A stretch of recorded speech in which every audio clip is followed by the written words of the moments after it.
Varda Steinhardt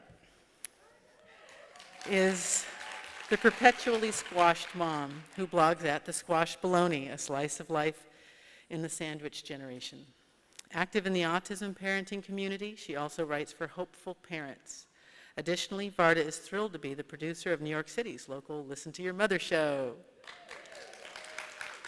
Please join me in welcoming Varda as she reads Holding Hands.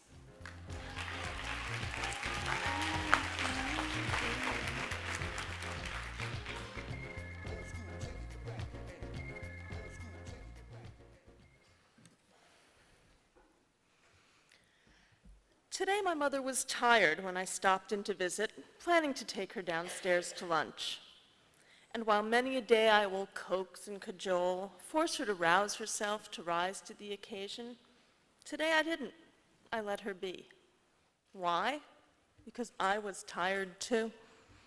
So I didn't make her make an effort, make her rise and dress, put in her teeth. I did hand her her hearing aid, however, to make conversation less about shouting and gesturing and guessing.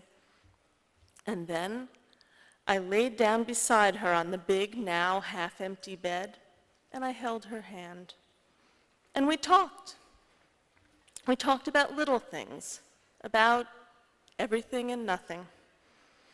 I told her we had just this morning measured Ethan to find he had grown a full half-inch in 1 month. She patted her head in mine, proclaimed us both lucky in our luxuriant curly hair. I talked to her about Jacob. He's still autistic, isn't he? Oh yes, Mom, that's for certain, probably always will be.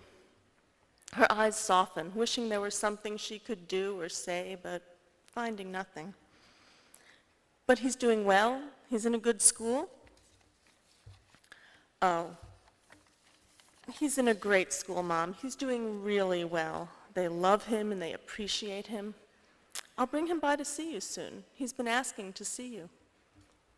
So everything is good then? Yes, Mom. Everything is just fine. Terrific. Terrific? Not a word I currently use to describe my life. Once you add special needs into the mix of kids and family, life becomes many things. Intense, challenging, stressful, always stressful. Also meaningful and rewarding in ways I had never imagined. But just fine and terrific? Not so much. Also, this is information that cannot be shared with my mother. Not anymore. She needs to know, to believe, that all is well with me, that caring for her is never a burden in any way.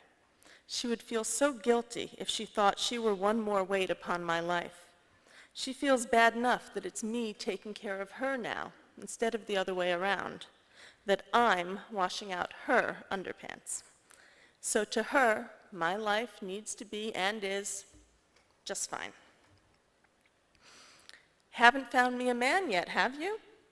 Nope, Mom. They're either too old, too young, or too dull. She nods in agreement, knows my father would be a hard act to follow. Yet still she longs for companionship.